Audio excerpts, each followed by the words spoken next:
Welcome to the wonderful world of Pragmatic Psychology. I'm your host, Susanna Mittermaier, and we are going to explore how your difference is the gift that our world requires. Hello, amazing, wonderful you. This is Susanna Mittermaier. On today's podcast, Pragmatic Psychology, Be the Peacock. I'm just really thrilled about everything that's showing up right now. I mean, when people present to us points of view about how horrible everything is, it's oftentimes just a shift of perspective. A shift of perspective to, do I believe what people tell me about how horrible everything is? Or could I actually turn this into a possibility? So one of the things that I love about how I see the world is how everything is a gift, no matter what it is.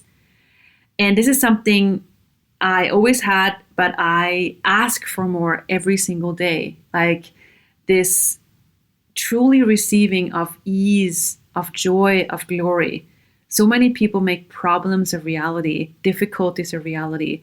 And it's like, yep, that's it. No questions asked. That's what's being presented. Okay, I'm just going to eat that.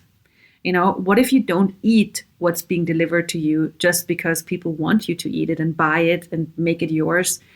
What if you start investigating, discovering what your reality is, what's true for you? And what's light is right, what's heavy is a lie. That's one of the most amazing tools that I got to know through Access Consciousness. And it's where you realize, okay, when people say something to you, this is the way it is, you should be careful, you should do this, and it doesn't create a lightness in your world, it's not true for you. Even if it sounds great, even if it sounds logical, even if it sounds amazing, you should definitely do it because then you're right. No questions asked, ask questions. Ask questions so you become clear on, okay, what's true for me? Is this really my reality? And again, what's true is like what makes you feel lighter is true for you. So if somebody says something that doesn't make you feel lighter, it's not true for you. If they say something that opens up your world and makes you feel lighter, it's an acknowledgement that whatever is being said is true for you. It opens up your world, it expands your world. And this is how you can navigate to the creation of what truly works for you, which is important more than ever because the world is really confusing right now. This person says that about one thing. The other person says something totally different about the same thing. And if you listen to other people, it's just confusing. There's like, what's right, what's wrong, who knows? It's all just an interesting point of view. So what if you don't focus on what other people say? What if you don't look for the answer in what's being presented to you? But what if you ask the questions that make you have the clarity of what's true for you? That's where you choose the empowerment that is oftentimes not taught in our world. It's like, what are you supposed to do? What's right? What's good? Where do you fit in? Where are you normal? People focus on things like that rather than what makes me me? Who am I? What else can I be? What else can I discover about myself? And that luxury of discovering more about ourselves. And that's what our world requires right now. I mean, so many people allow themselves to be tortured and ruled by fear, anger, answers, like whatever, people say all kinds of things like be afraid, be careful. Oh, okay, I should be afraid. And then, what do? You just adapt. You do whatever the person says you should do to save yourself, to protect yourself. No questions asked. Maybe you should ask a question. Maybe you should ask a question. Is that really the way they say it? People try to manipulate a lot with fear and aggression and points of view, judgments, answers. But you are never the effect of other people. When you ask questions, when you find out what's true. So whatever is being said that doesn't expand your world, that doesn't make you feel lighter, definitely time to ask questions. What do I know? or maybe there is some information you require. Confusion is oftentimes where you lack information. What information am I lacking would be the question. What information am I lacking? Just the question sets you off to finding out, okay, where is the information I'm lacking? And in times like these, know what you know. Don't go with what is being presented to you. I mean, the world is really up to right now, how can we be conform? How can we be the same? How can we all go to the same direction? Rather than, what a gift it is to be different. What a gift it is, the diversity that's available. And, that's how our planet, our Earth survives, because it doesn't kill diversity. It actually celebrates diversity.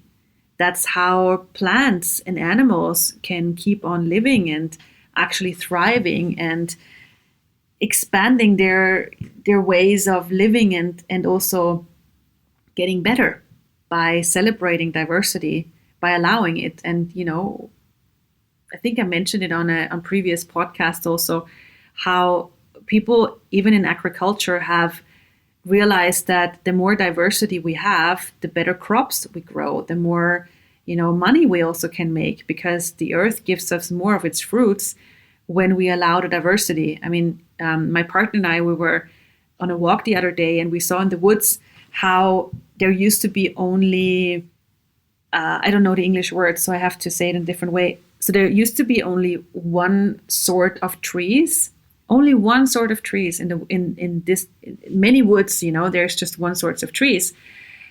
But there used to be all kinds of different trees. Like you have those trees, and now I lack the English words, but you have the trees with leaves. You have the trees with I don't know what the word is for another, like the Christmas trees. I don't know what the English word is for that. The trees that doesn't have leaves, but the other pointy, sticky things. I know I'm funny when I don't find the word. I just describe it. So when you have woods with only one sort of trees, people have started to discover how not good that is for the soil. But if you have woods with different kinds of trees that nurtures the soil is better. And it's the same when you grow crops. If you have the same kind of things you grow on the soil, if you only have one sort of thing that you grow, it's not good at all for the soil. So you have way more nutrients in the soil the more different things you grow on your crops, different fruits, different vegetables, different grains. It just nurtures the soil in a different way, and it gives you more fruits also. And it's the same with animals. If you mix animals, you got to ask which ones, of course. It's also something that contributes to each other. So we had that way in the past. Before we had structured agriculture, it was that way, and then people thought, okay, we have to control, we have to structure things that will give us more money. Control creates more. And then now people start realizing control doesn't create more. Control oftentimes kills, It kills the life that is so natural and that actually gifts to us. So, and it's the same with us people. If we kill diversity, we kill ourselves. And people are starting very slowly are starting to realize how destructive it is to kill diversity. It's not helpful to control. So diversity in form of, people who function different, people who see the world different, let's take some very obvious examples. Like you have people who have Asperger's, Asperger's. They are extremely aware. They're extremely brilliant in so many different ways. Many companies are using people with Asperger's and autism because they see things different. They remember details. They have special capacities that so-called normal people don't have. So they're extremely helpful in businesses. And they also are a mutation of the species to a higher order. And we oftentimes, not we, but people oftentimes forget that, and they say, no, they're handicapped. No, they're not handicapped at all. They're actually highly capable because they are what our future requires. They're basically futurists. They are already functioning the way that our future requires us to function. Because people say they are handicapped because they don't have any social abilities. What makes social abilities so important? Knowing when to say thank you and hello and goodbye and all these things. Why is this a form of intelligence? Who says that? And it's not that and then they say they're not communicating. That's not true. They might not be verbally communicating, but if you think that verbal communication is the soil, the core of communication, that's a very limited point of view. That's a very tiny part of communication. Like verbal and nonverbal communication are very tiny, limited parts of communication. Communication is so much more. They are actually highly communicative. People who have Asperger and autism, they are extremely capable to communicate. You just have to listen. You have to listen in a different way than you used to listen. You have to listen energetically. If you listen energetically, you get so much information. I used to work with autism and Asperger. And if you just start to listen in a different way than you used to, then you get a lot of information. You can communicate them a lot with them in a very easy, simple way and different way, and a way that our future requires. Like autism and Asperger people, they might not talk or give you information through their body and gestures, but they give you a lot of information energetically that you can pick up and you can talk with them.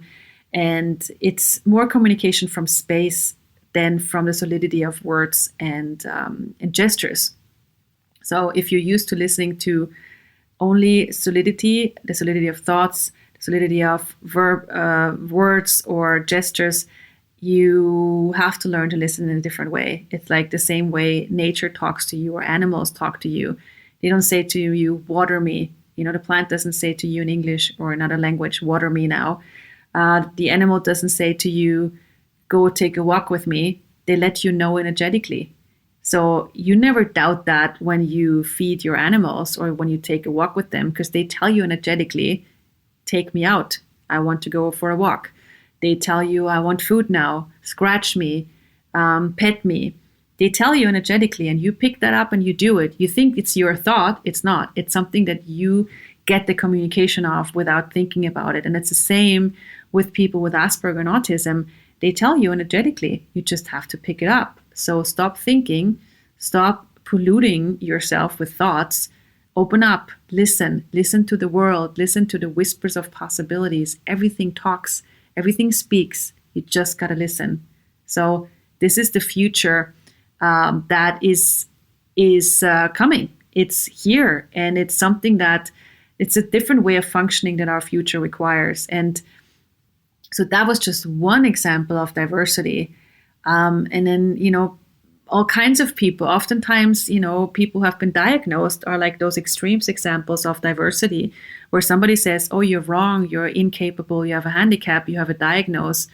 When in actuality, they just function different. They see the world different. They have capacities that other people have not, gotten, that their capacities, because of their own incapacities, they think, oh, okay, so there's something wrong with that person. No questions asked. Maybe you should ask a question. What's right about this person? I'm not getting. What's capable here? What is the person capable of that hasn't been acknowledged? So that's a different perspective. So if you add all these people who function different, and we include the diversities and celebrate the diversity rather than trying to kill them with control, we have a different world, same with nature. So, and where are you different? Where do you have a diversity that you try to kill to fit in? Maybe that would be something you would like to let go of in favor of, hey, maybe you want to make a different choice right now. Maybe you want to make a different choice of actually including your difference, allowing your diversity, celebrating your diversity. Don't wait for other people to find you amazing or say, oh, your diversity is included now. But what if you give yourself that gift of including your diversity, your difference, celebrating it, getting the gift you are with the difference you be. enjoying it, So ask, just gently ask, where else am I different that I have not yet acknowledged? And don't wait for the answer. Just get, the gentle energy of it, the awareness of, okay, where else and how else am I different that I have not yet acknowledged? Start to discover it, investigate it, have fun with it. And then when you realize, areas, things where you are, situations where you're functioning different than most other people, acknowledge it, go, wow, that is so amazing that I'm so different. I'm going to celebrate that. I'm going to, yeah, how cool, how amazing. And then you can ask, I wonder what else is possible with that difference? What else could I discover? How else can I use it? What inspiration are you with that difference? It's like, see how the earth thrives with every different plant and different animal. And that's where you come in. You're that gift with your difference, with your diversity that other people might not get, but that you can acknowledge. So what if you don't wait for other people to get you, to see you, to get your amazingness? Because actually they can't get your amazingness before you get it. People keep waiting until other people see them, how amazing they are, to be amazing. People cannot get your amazingness before you get it. So this is your job to realize how awesome and different and amazing you are, what a gift you are, and start to receive the gift you are. What if you start to receive the gift you are? Don't ask for how to do it, just make the choice right now. You know what? I'm going to receive the gift I am. I'm going to acknowledge it and receive it, enjoy it and celebrate it. I don't know how. I'm just going to say yes to it. And be surprised what that creates and what future that opens up for you.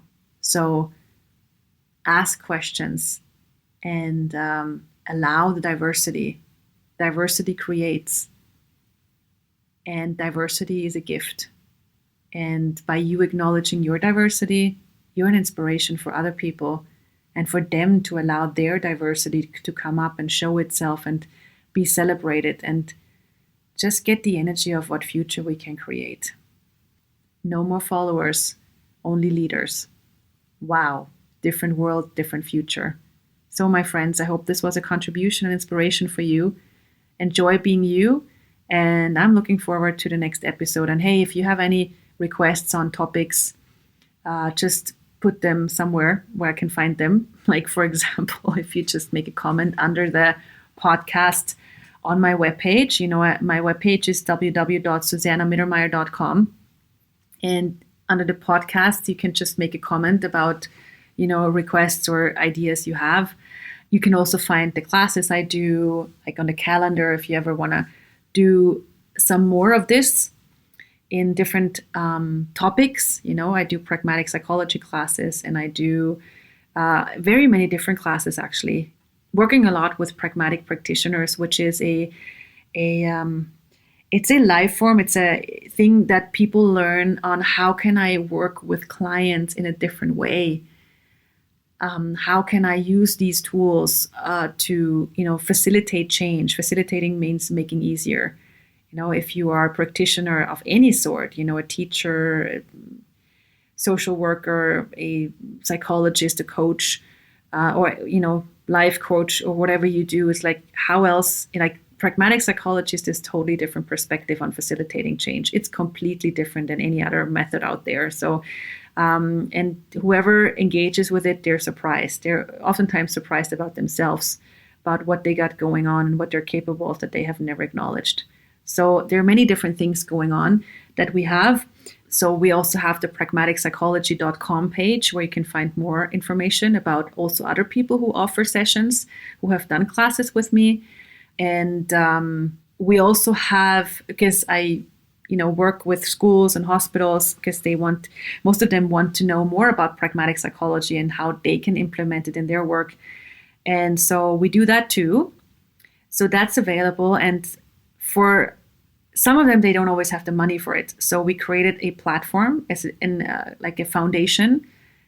Yeah, I think that's the word, foundation. It's called Pragmatic Psychology Future. So you can go to pragmaticpsychologyfuture.com and get more information about, okay, so pragmatic psychology offering, the method and the tools to schools and hospitals and institutions. So this is a platform where you can contribute your ideas about that, working with these institutions, but also where you can contribute money, because these people don't always, like these institutions don't always have money to get, books or material or education for their staff. So Pragmatic Psychology Future is this foundation where you can contribute ideas and also money for this to become a possibility. So my partner and I, we have been using our own money to make that possible. And now we have this platform where you can contribute to a different future. We have different options. You can pay €1 per month, €1 per day, or a certain amount that's fun for you, just, to contribute to that possibility. So feel free to share that. And there's a lot going on, always creating, never stopping. So what else is possible? Check it out. And thank you for you. And looking forward to our next time. Bye. How was the show for you? Are you inspired? Feel free to share this episode with anyone you think would appreciate it too. Thank you for the contribution you are to spreading possibilities around the world. For more information, visit my webpage www.susannamittermaier.com.